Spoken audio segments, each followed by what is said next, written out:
New and improved, updated samples. Josh, Yeah, are they ready for this? I don't think they are. Are they ready for this? Look at all of this sweet, sweet inventory, all for Black Friday. So shipment came in today. The shipping company was supposed to give us a heads up and say, hey, your delivery's probably gonna be there by, you know, this amount of time, 3 p.m., 4 p.m., but they didn't. They just showed up with all the boxes and said, hey, your stuff's here. So luckily, the people at the warehouse were nice enough to offload it for us and keep it in this holding area. And now it's time for us to take this pallet jack and move all of this into our units. Yo, how you doing, bro? I'm good, man. I'm chilling. Yo, what the f is this, bro? This is all Black Friday. Oh my god, bro. Make a fucking fort and just like. Yeah, let's make a fort out of all the boxes. Yeah, dude, honestly. Dude, is that at the warehouse? Yep, this is at the warehouse. We're about to move it into our unit.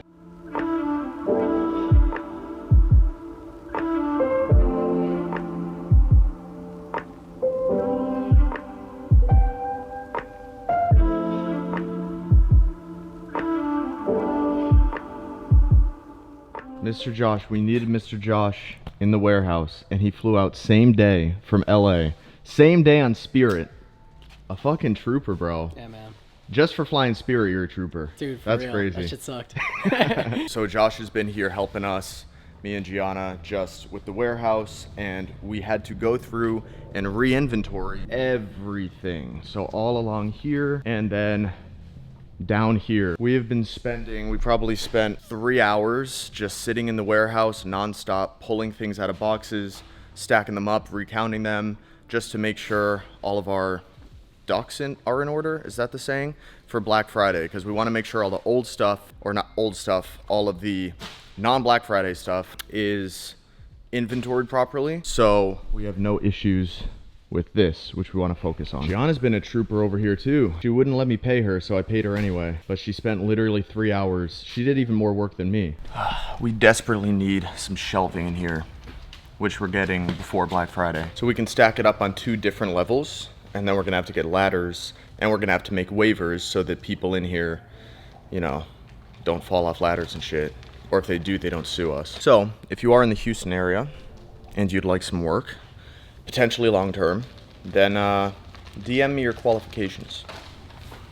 What is up, guys? I don't really have planned out what I'm gonna say, but the sun is setting already. It's 4:53 p.m. the sun's setting because of daylight savings. So I just want to give you guys an update of where I've been and what's been going on in my life, how my mental's been, how my physical has been, and my plans for the short, mid, and long-term future. So it's been a couple weeks since I've uploaded on YouTube. I think about 3. The last one I did was with Noel Diesel, and that was about 3 weeks ago in LA. Now, I did have plans. I had another video filmed. We got everyone together, bro. There's Larry Gow, Jeremy Foster, Jack West, there's Noel, there was a bunch of other people too. It was a total of like 10 people. And me and Noel planned it out. We got everyone out there to Gold's Venice, filmed a nice big collab. I met Dom Mazzetti and dapped him up on camera and everything. And long story short, I was in Chicago, and since we're selling, well, we don't own this house, but we're moving out. So the landlord's looking for new tenants. So the house had to be pretty clean. And I was in Chicago, and I get this text that we're gonna have new tenants coming, or potential tenants coming to look at the house. So I got the cleaning ladies to clean my room, and they accidentally threw out 2 of my SD cards. Oh my God. Okay. And there was prep content on there, and one of the SDs had that mega collab video on there. So that sucks. Like, I've been thinking about making this video, and I thought it would be easy to just kind of give you a gist of what's been going on, but now that I'm thinking about it, there's actually been like just a bunch of different stuff that's happened, and you know, mentally I haven't been that great, and I'm only just starting to kind of feel better, so I'm really trying to go through all of it. I mean, I guess it started after prep. I kind of expected it, and I joked around even in one of the prep videos. I was like, oh, my dopamine is gonna be super fucking high if I win my shows and get my pro card. And then, you know, there's gonna be this Vical drop or whatever, and then my dopamine's gonna go right down as soon as prep is over, and that's exactly what happened. So even though I anticipated it and I expected it, it still affected me pretty negatively. And it wasn't like, it's weird because it's not like I was depressed per se. It's not like you know, prep was over and then the Vical drop happened and then all of a sudden I was like, wow, I'm so sad. It's more so that my ambition and my just like drive to do stuff really fucking went down. And that wasn't just because of the dopamine thing. It was like a bunch of different factors that all just kind of happened at once. So first off, obviously the dopamine thing. Like I said, it wasn't that I was depressed exactly, like I wasn't sad. It was more so that I was just like lethargic and I didn't have a real desire to kill it in the gym like I did before. Obviously I was still going to the gym every day because it's habit, it's part of my life. So I was still showing up, putting in work, and you know, I even hit a couple PRs, I think, like rep PRs. But that was more so just because I was eating a bunch of food after prep, like after prep was done. I just didn't have like the same, like if you go and watch my prep videos, I mean, I was training like a beast, especially when Kyle was around. Bro literally put me through a workout that made me tear up because I was in so much just like discomfort from how hard I was training. So I went from that, filming every single day. I think I kind of burnt myself out a little bit. We were filming every single day, and you know, Kenny was somehow managing to not only film me, but also edit the video and have it up within 1 to 2 days. So we were doing that for like 4 weeks straight. I was posting on Instagram like twice a day. I was posting on TikTok even, which I like never do. I was more active on Snapchat, and because of that, I mean, I didn't really have like a life outside content for the last 4 or 5 weeks of prep, maybe probably 4. So then after that ended, it was kind of like, well, my next closest possible show would still be over a year away. So what do I even do now? And it's almost like that kind of lack of direction combined with just that dopamine crash that everyone deals with after they compete just led me to not really do shit at all. I mean, I still did the bare minimum on YouTube, and the videos were still good, but they were just much less frequent. Because of that lack of direction, I wasn't training as hard in the gym. I had my spurts here and there. For like a week, I would train really hard, but there was nothing consistent. I would just get little bouts of motivation, you know? But that long-term drive that I had on prep, where it's like I didn't really have any bad workouts, that was gone. So that was the number one, I guess the number one and the number two thing, was the lack of just the dopamine crash that everyone gets post-show, and then the lack of direction of like, what do I even do now? And this is really common. If you guys have competed before, or if you're just really involved with bodybuilding, you've probably heard a lot of bodybuilders talk about it. You always get into a bit of a rut after your show. With some people, it's worse than others. Luckily for me, it's only been a few months, and it hasn't been too much of a bad rut, like compared to what I've seen. You know, some people can get lost for like over a year and just not do shit. So luckily I've managed to stay afloat, and I know that I can't just completely fuck off and just do nothing with my life. But still, when I look back on prep, I'm like, damn, I was doing so much more back then in terms of content. 3 was this impending gyno surgery that just turned into, it just got dragged out way longer than it needed to. And I think part of it was just subconscious resistance to the idea of getting put under and going under the knife and having to get operated on. I've never had surgery, and I know to some of you who have had, I know like Sush has had fucking a million surgeries, so to him I probably sound like a bitch. You know, and to some of you watching, you guys have probably dealt with surgeries before, and it's no big deal to you. But to me, I remember when I was younger, my lifetime goal was to never have surgery. I hated the idea of being put under and letting a doctor have complete control over my body and I can do nothing to stop it. Just the idea of that was spooky as fuck. I knew that I needed to get this gyno surgery done now because I don't want to wait until I'm at an even higher level in bodybuilding and then have to get the gyno surgery done then. I would rather get it done now while I'm still young and still early in my bodybuilding career, because gyno doesn't just disappear. You can take all the drugs you want in the world, and that's only going to negatively impact your health. You know, I mean, on prep, I was slamming AIs and raloxifene, which is a SERM, and Caber. None of this stuff is good for you at all. And from a health standpoint and from a bodybuilding standpoint, you're crushing your estrogen into the ground. You'll lose fullness, you'll lose size, blah, blah, blah. I don't even need to get into that. So I knew that I needed to get this gyno surgery and just have it sliced out. But like I said, I was fucking scared, and I also didn't want, like, nothing about it was fun. Having to shell out 10 grand, having to fly somewhere else, whether it be New York, which is what I was planning on doing for a while, and now I finally decided on LA. So having to fly across the country to do it, having to take 4 weeks off of the gym. I mean, that's basically it, but it's just nothing about it seemed fun. I just kind of kept putting it off, and I tried calling the office of, there's this one doctor in New York, he's like the best gynosurgeon in the world. I tried calling his office a couple times, but they didn't answer. I don't know why, it was during normal business hours. So in my head, it's almost like, oh, well, I've been trying, but you know, they just didn't answer. But really, that was just an excuse. Like, I just kept putting it off. I was being lazy. Finally, a couple weeks ago, I decided to call, there's a doctor based in LA, Dr. Cruz, and he does local anesthesia, which I didn't even know was an option, and that sounds way more appealing to me. I am gonna have to just sit there with numb nipples for like 2 hours while I feel my chest getting tugged around. So that part will suck, but honestly, I'm more comfortable with sitting there with numb tits for 2 hours than I am having a mask put on my face and going under for general anesthesia. Also, general anesthesia is like pretty liver toxic. He's also slightly cheaper, and he deals with a ton of bodybuilders. So this guy's like top 5 in the country. So I finally, like, once I just got the consultation for that set up, which is in a week or 2, and surgery will take place soon after that, just as soon as I finally got it finalized and organized, I already felt better. It was like, I'm trying to explain it to you guys, and I know I'm kind of ranting all over the place, but it just felt like after, as soon as my show ended, a bunch of stuff kind of piled on top of me.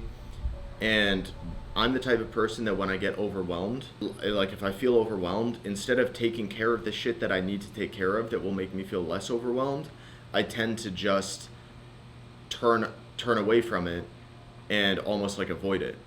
So I ended up playing a lot of video games and stuff, which I never do. I'm not even like a real big video game player. But I ended up just doing that as like a form of escapism. And I knew well what I was doing. Like, I knew this is just escapism, but that wasn't enough incentive for me to actually stop. It was just like withered Wojak meme. That was me for a couple months. And 4, which is the icing on the cake, and is actually turning into a big part of the cake now, is this adductor injury that I have. Injured my adductor. It wasn't like a sudden thing. It was a slow repetition thing where each time I would train legs, any kind of pushing movement with my legs, like a leg press, hack squat, I'd feel this pain in my adductor. I noticed it all throughout prep, so it had been happening for at least 4 months by this point. I did prep for 3 months, and then I noticed it all up through there. I noticed it after prep, and it kind of just kept getting worse. So I took like a week off of the gym, which, yeah, or like 1 week off from legs, which obviously didn't do anything at all. And then I went up to Mass to visit my parents, and Steph Myers came up. Steph Myers brought that fucking young natty energy, you know? And he was ready to hit some PRs, and he was ready specifically to hit a sumo deadlift PR with me.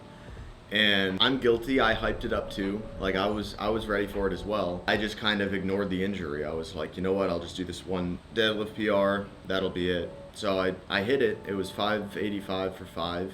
Which matches my all-time best. That really was the straw that broke the camel's back. I mean, my adductor was holding on for dear life as is, and then I went and pulled like a sumo deadlift PR, which puts so much fucking stress on your adductor, and it has not felt the same since, long story short. Immediately the next day, it was just throbbing. I completely stopped doing any kind of leg pressing or pushing movements, so I converted to just leg extensions and hamstring curls and calf raises. So I was only doing isolation on my legs, took my adductor out of the equation, and it just still wasn't going away, which is weird, and that's never really happened with injuries for me. They usually, if I train around them, they'll fade off. But this one, if I were to just flex my adductor here right now, it would still be in pain. So I think I have done something that is irreparable on its own. I don't think rest can heal whatever I've done to my adductor. And recently, for the past 4 weeks or so, I've had to take leg training out completely. So not even leg extensions and not even hamstring curls. And this is really, really, really fucking demoralizing because legs are already, they have good shape, but in terms of muscle growth capacity, I don't have the best genetics in that regard for my legs.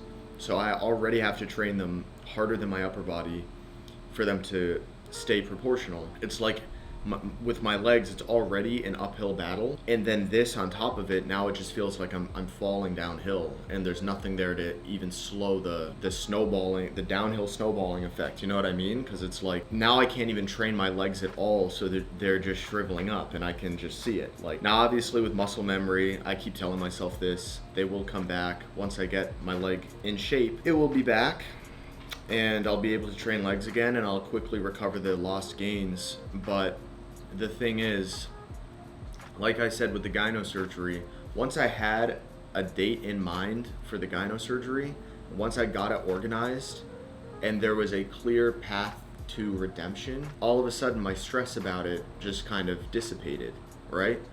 But because I don't have anything like that with my adductor, I just have this injury, which I'll get more into in a second. Because I don't have a clear like date of surgery if I need it, or physical therapist or anything like that, it's just kind of this injury that's out in the open, and I don't fucking know what's going to happen to it, and I don't know when I can get back into training legs, and it's impacting other parts of my life too. I can't sprint, I can't jump, right? I can't do anything that involves explosive use of my legs. In order to get imaging for it, I really would like to get an MRI at this point. I was kind of avoiding that too because I kept telling myself, oh, it's not that serious and it will heal with rest. You just need to fully rest it. But at this point, it's been a month of full rest. I've been BPCing it. I've been using TB 500. It's not getting better. I need an MRI. It might be a sports hernia. And in that case, I do need surgery. And at this point, I really don't even care. If I do need surgery, I'll just fucking get it done. I just want this to be healed so I can get back into what I love doing. Problem is, to get imaging, like an MRI or an ultrasound, and actually determine what's going on in there, I cannot just walk into an imaging place. I already tried calling a couple places and they were like, no, you need a referral from an orthopedic. So I need to see an ortho to get a referral for an MRI. And I need a referral from a doctor to see an ortho. So it's like a 3-step process. Right? I need a doctor to refer me to an ortho. I need an ortho to refer me to an MRI. The MRI doesn't do diagnosis, so they have to send the imaging back to the ortho, who can then diagnose what's wrong and then tell me what I need to do in order to fix it. Each one of these steps is a bit of a process, right? It's not like you get a referral to an ortho and you can just see them an hour later.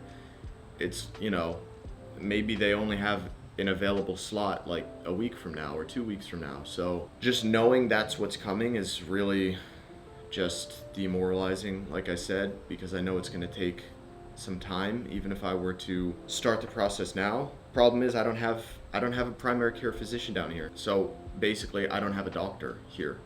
So now I was trying to go through Merrick to see if Merrick could maybe help me just get a referral to an ortho who could refer me for some imaging. And if that doesn't work out, maybe I can just call a walk-in clinic. I really don't know. I've never had to deal with this before. I've always been insured up in Massachusetts.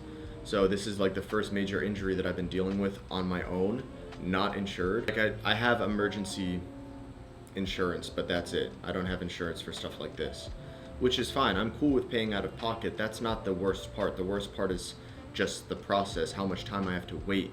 I hate waiting around when I want to get something fixed, even though it's something I end up doing a lot. Just one of those things that bothers me about myself.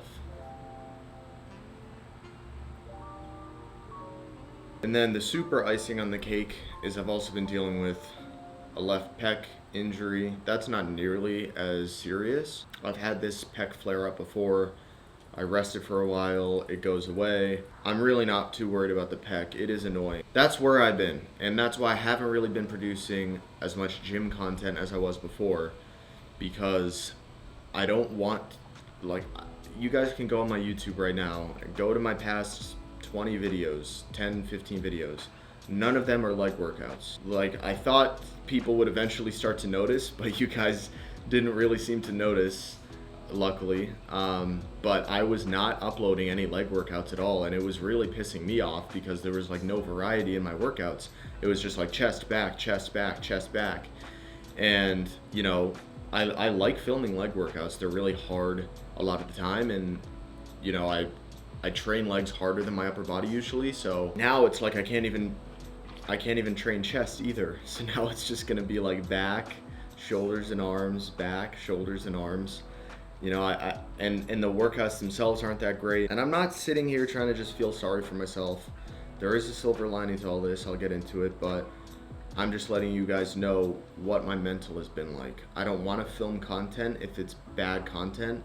I know some of you guys don't care and you just want me to get out content regardless, but I have a certain standard that I've set for myself, and it at least needs to hit that standard or go above it for me to want to upload the video or even make it in the first place. So the silver lining on all of this is being forced to take time off from the gym has kind of forced me to see what I need to focus on.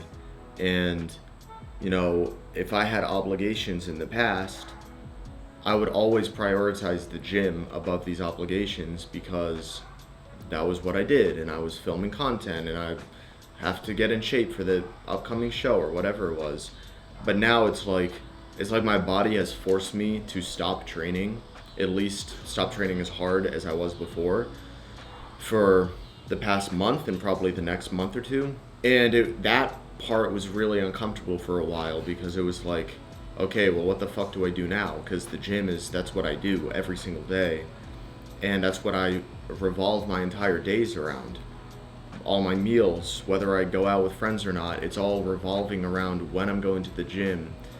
And because I've been forced to stop that, it's made me become just more involved in things that I'm realizing now, like, holy shit, I should have been doing this the whole time. Like, a bunch of different stuff in my life.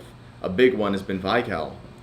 And like, just being more involved in the warehouse, I've spent like 3 out of the past 4 days has been majority time spent in the warehouse. Like, I've been there for hours each day, cleaning it up, organizing it. I had my friend Josh fly in, who's been helping me manage everything as well. And like, just being more intimately involved with the actual business operations of the company in terms of numbers and just being more involved with the management rather than what I was doing before, which was obviously that was still my baby, and I was still very focused on design and promotion and like wearing the clothes and seeing what fit and what didn't. But now it's all of that as well as just actually running the fucking company, which turns out a lot of work, but it's very fruitful. Like, it feels very rewarding, and it is very rewarding. When I'm actually there at the warehouse, it's just different than passing the work off to other people. Like, I can see what needs to be done, and just being physically there gives me more of a feel of like, okay, this is where we need to go. There's been that, and then just, you know, just getting these surgeries done, getting well, hopefully surgery singular just on the gyno, but potentially on my adductor as well. Like, finally fucking taking care of that, and finally coming to the realization that, like, all right, James, you're borderline depressed, and the only way you're gonna fix it is by just fixing the shit that needs to be fixed. So you can't keep putting it off. You can't keep, you know, distracting yourself with the gym and video games. This was gonna be a Q&A, actually. I was gonna just give you guys a brief update and then do a Q&A afterwards, but I think I'm actually gonna save the Q&A for the next video because this turned out to be a very long-winded explanation. Hopefully Kenny can cut it up so it's a reasonable length and not too hard to listen to. Like I said, I didn't really have a plan going into this. I just wanted to give you unfiltered where my headspace was at and where it is at, and the things that have been going on in my life. I didn't want to sit here with a script and read off a script. So that's why I was a little bit disorganized, and that's why this video has been filming for 32 minutes long. So, well, also, in the meantime, while all this has been happening, I've also been trying to find an apartment, which has turned out to be a bit more of a struggle than I realized, mainly because of the Tesla. It's pretty hard to do apartment living with a Tesla, because 99% of places don't allow you to install your own charger, and there's not really that many superchargers around this part, so it wouldn't really be convenient to do it that way. So, like, again, I'm not trying to feel sorry or make you guys feel sorry for me or anything like that. I'm just saying that's been another thing that's like been stressing me out. I think I've settled on a place. Well, I've definitely settled on a place. Hopefully it works out well with my car. So that's been a real relief too, is finally settling on a place that I like. It's in a good spot, and just kind of having, like, allowing myself to breathe and be like, okay, I'm gonna have a place to live. I really like it. It's in a good area. It's a new development. You know, that's like, just like once I got that figured out, and once I got the gyno surgery figured out, those were two big things where it kind of just lifted some weight off. And I was like, okay, this, you know, we're gonna be set. So I just needed to kind of start the process of whittling down some of the things that I need to do. And now I feel like the ball's rolling. And Vical as well, that was another big one. And there's been some other stuff too. I'm not gonna get into every nitty gritty thing, but it basically, long story short, just a lot of shit piled up at once. And I think that it was always there, but I was on prep, so I was ignoring all of it. I was ignoring finding a place to live. Well, back then we didn't even know we were gonna be moving out, but I was ignoring gyno surgery. I'll do that in the future. I was ignoring the adductor injury. I'll do that in the future. You know, I'll think about that in the future. I was just ignoring every other part of my life, my finances, everything. So it's like once prep stopped, all of those responsibilities that previously existed basically made themselves apparent. I don't want to keep ranting about this, so that's probably a good stopping point. I'm still into the gym though. I'm still fucking huge, don't worry. Still got the gains, but just a little flatter than usual. I've just stayed on TRT. You know, I look at people like Anthony and Vaughn, and I'm sure they're, you know, taking this shit much more seriously. So it just kind of sucks because it's like my peers. I feel like they're putting in a lot more work than I can right now in terms of the gym, in terms of bodybuilding. That's just the way it is, and I can't sit there and bitch and whine about it and compare myself to my peers, because that just, nothing ever good comes out of that. So, but on the fucking bright side, you guys have not stopped fucking with me. Sorry, it's like I just learned the F word, but you guys have stayed supporting me. You've still been using my code. You've still been engaging on the YouTube videos, the Instagram posts, as infrequent as they've been, and I've still been getting a ton of DMs and stuff, and on Snapchat. So that makes me happy that even if I go through a rut, you guys are still gonna bear with me while I get out of it. So thank you for that. Seriously, thank you. I'll be back. Vical is like my biggest priority right now though, just because we have Black Friday coming up, and I've taken over a lot of the operations recently. But anyway, yeah, thank you guys for the continued support. Thank you for watching this video. If you've even made it this far, if you listened to my garbled mess for the last 30 minutes, then kudos. I'm out. All the links and whatnot are in the description of this video. Peace.